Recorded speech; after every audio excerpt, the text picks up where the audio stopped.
ажлын прокурор гэдэг. Прокурор хэрэг шударгааг хамгаалах гэдэг нэртэй сэдв сонгогдсон. За хуучин эрхийн хамгаалах гэдэг энэ илтгэлийн хүрээнд дотор нь наривчлаад өөрөө прокурор байгууллагад ажилладаг учраас прокурорын эрх ерөн зөрчигдөж гэнэ үү гэдэг талаас нь судалгаа хийж үзсэн. За ингээд судлаад ерөнхий эхний миний судалгаа бол прокурор нь гин таллагад өртөгдөж гэнэ үү, прокурорын эрх ерөн зөрчигдөж гэнэ үү гэдэг талаас нь их л судалгаа хийсэн. За ингээд судлаад үзэхэд прокурорд ер нь прокурорын гаднаас одоо гин таллагад өртөх, прокурорын мэргэжлийн үйл ажиллагаа эрхэлж байгаатай холбогдуулаад бол эрхэн зөрчигдөж байгаа тохиолдол ер нь бол маш ховор. За энэ талаар прокурор гомдол гаргаад эргээр үүсгээд юм уу шалгагдсан тохиолдол ер нь ховор гэдэг юм байна. За ийм учраас дотооддоо прокурорын өөрийнх нь одоо энэ ажил хөдөлмөр эрхэлж байгаатай холбогдуулаад прокурорын эрх яаж зөрчигдөж байна гэдэг тал руу нь судалж үзье. За прокурор бол хэрэг бүртгэгдэл мөрдөн байцаалт ял илүүлэх ажиллагаа болон шүүхүрлэн төрийн нэрнээс оролцдог ийм үндсэн 3 чиглэлтэйг үнцүүлэн заагдсан. Ерөнхийд нь хараад үзэхэд 3 чиглэлтэй юм шиг боловч өргөн утгаар аваад үзэх юм бол энэ Монгол улс даяар эрүүгийн үйлдэх дамжийн хэрэгжилтийг нийгмээр хангуулдаг, шударгаасыг тогтооход, нийгэм шударгаасыг тогтооход оролцогч чухал оролцоотой ийм албан тушаалтай байна. За тэгэхээр прокурорын энэ хяналтын тусламжтайгаар эрүүгийн хэргийг эрүүгээр үүсгэхээс татгалзах, мөн эрүүгийн хэргийг төдөлзүүлэх, байцаан шийдэх ажиллагаа төдөлзүүлэх, эсвэл тухайн эрүүгийн хэргийг хэрэгсгүй болгох. За эсвэл тухайн гэмт хэрэг үйлцэн буруутай этгээдийг шүүхийн өмнө авчиж хилцүүлэх, гэмт хэрэг үйлцэн буруутай этгээдийн бурууг нотолж олох, эрхэн зөрчигдсөн хохирогчийн эрхийг хамгаалж улсын ялагчаар шүүхэд оролцдог. Ийм чухал үүрэг одоо нөгөө утгаараа аваад үзэх юм бол энэ эрүүгийн болон эрүүгийн байцаан шийдэх прокурорын байгууллагын тохиолдолд прокурорт бол маш их өргөн эрх мэдлийг олгосон байна. Тухайн хэргийн одоо шийдвэрлэлтэнд маш чухал нөлөөтэй. За ийм байгаа учраас тухайн прокурор өөрөө шударга ажиллах ёстой юм байна. Энэ хүнийг шударга байлгаж энэ нийгэмд шударгаас тогтох юм байна. Хуулийн хэрэгжилт шударгаар явагдах юм байна.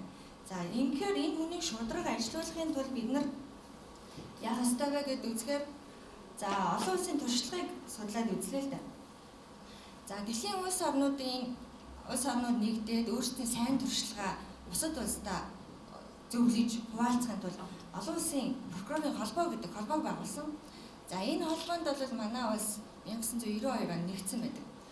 За нүүбийн гэмт хэрэг мансууруулалттай байцтай тэмцэх газар болон олон улсын прокурорын холбоо нэгдээд прокурорын үүрэг ба эрх зүйн байдал гэдэг зөвлөмжийг боловсруулсан. Энэ зөвлөмжид прокурорыг хараад бус шударга ажиллуулахын тулд энэ прокурорын хараад бус байдал гэдэг бол маш чухал.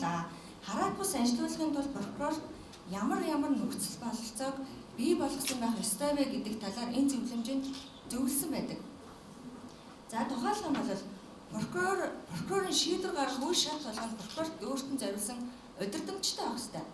Та эрүүгийн хэрэг үүсгэсэн бол энэ тухайн хэрэг дотор энэ зүйлийг нь шалгасан байх ёстой гэдэг нэг бүрчлэн заасан удирдамж байдаг.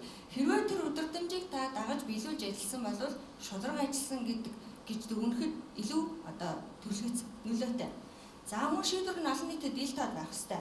Гэхдээ хуулиар одоо хоригдсан залтуудаас бусад шийдвэр бол прокурорын шийдвэр ил тод байх ёстой. Яагаад тэгэхээр иргэн хүн хардах хэрэгтэй.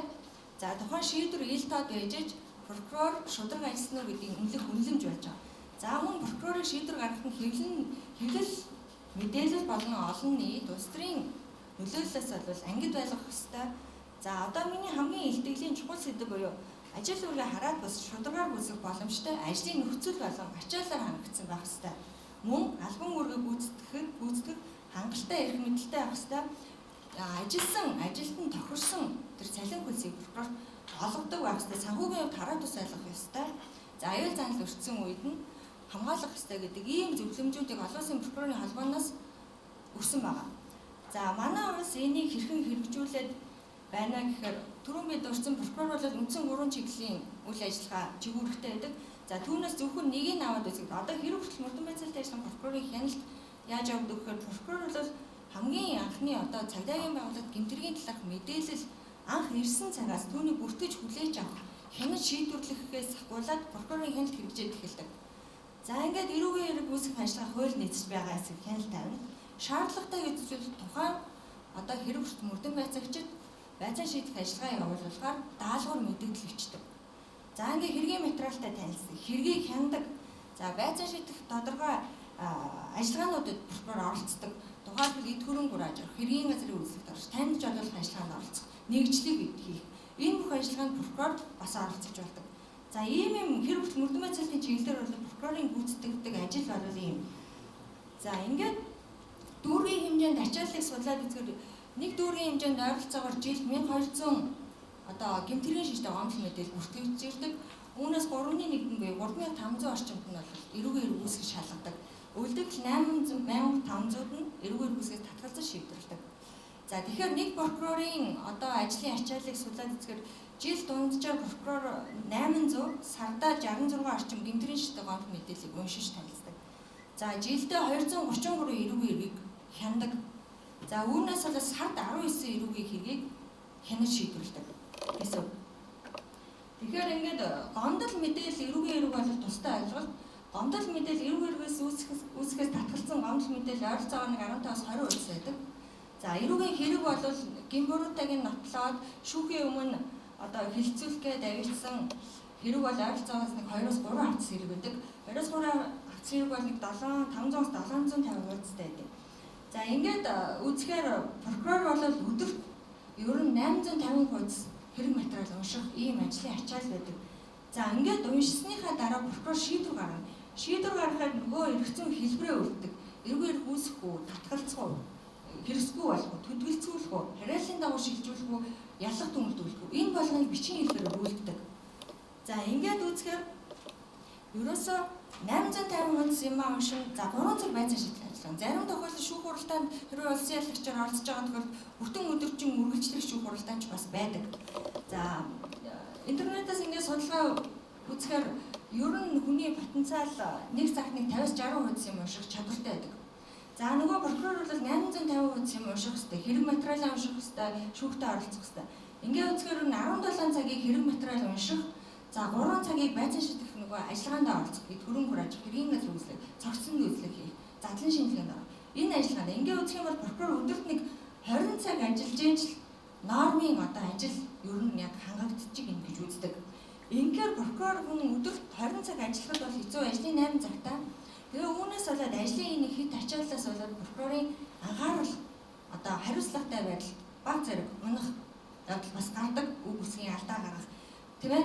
Нэг энэ тохиолдолд иргэд юу гэж үзэхээр прокурор шудраг ажилласангүй гэж үздэг.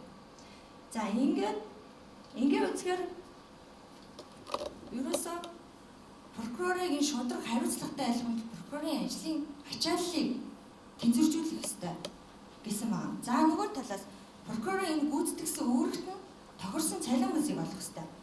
Манай цалингийн систем бол улсын хурлын тогтоолоор тогтоогддог прокурорын байгууллагын хуулиар бол 2011 оны 54 дугаар тогтоолоор бол хамгийн доотлын хяналтын прокурорын цалин бол 815 мянга төгрөгөөр тогтоогдсон. Тэгэхэд бид нар өдөртөө 850 хэрэг материал уншдаг 17 цаг суух ийм ажлын ачааллтай 3 цаг байцаан ажиллах өдөрт 20 цаг ажиллах ёстой ийм их ажлын ачааллын ажил хийж гүйцэтгэжээр сардаа 815 мянга төгрөг цалин авдаг. Ийм л ажлын ачаалал болон нөгөө олон улсын прокурорын холбооноос зөвлөөд байгаа та нар улс орондоо ийм зүйлийг хуулиндаа ийм зүйлийг хэрэгжүүлээрэй гэж зөвлөөд байгаа хүний ажлын ачаалланд тохирсон цалин хүйс олгох ёстой гэдэг зарчим өөрөө алдагдаад байгаа. Энэ эрх нь бол прокурор зөрчигдөд байгаа. За сүүлийн үеийн яригдаад байгаа сэдв байна. Шүүгч өндөр цалин авахгүй бол хахуул авах гээд байгаа мó гэж яриад байгаа. Энэ бол тийм биш. Хэрвээ мистасал хийгээд прокурор шүүгчийг хувцас өмсдөггүй хоол иддэггүй болгочвол бид нар хамаа алга хямдхан бага хэмжээний цалин авч болж байна. Гэтэл үгүй бид нар хийж байгаа ажил маань ийм их ачаалтай, стресстэй, энэ шийдвэрийг хэрэг материалыг уншаад бид нар шийдвэр гаргахын тулд маш их стресстэй, маш их ажлын ачаалал байна, аргаар бүхүүд байна, тийм ээ. Тэгж байхад бид нар 815 мянга төгрөг цалинтай, ажлын ийм их ачаалалтай ажиллаж байна. Тийм учраас энэ бол прокурорын эрх бол олон улсад бүлээн зөвшөөрөгдөг. Тэр 200 улс орн нэгдээд хэрэгжүүлээд зөвлөөд байгаа тэр зөвлөмжийг манай улсаар хэрэгжүүлж чадахгүй. Манай улсаар энэ холбооны гишүүн улс гисэн хідэж ингэ хэрэгжүүлж чадахгүй. Шүүгчийн цалин өсөж явчихаар одоо ингэ гүн хардлаганд орж байгаа. Ингээ араас нь манай прокурор цалингаа өсгөх гэхэд ийм эрсдэл тас орох гээд.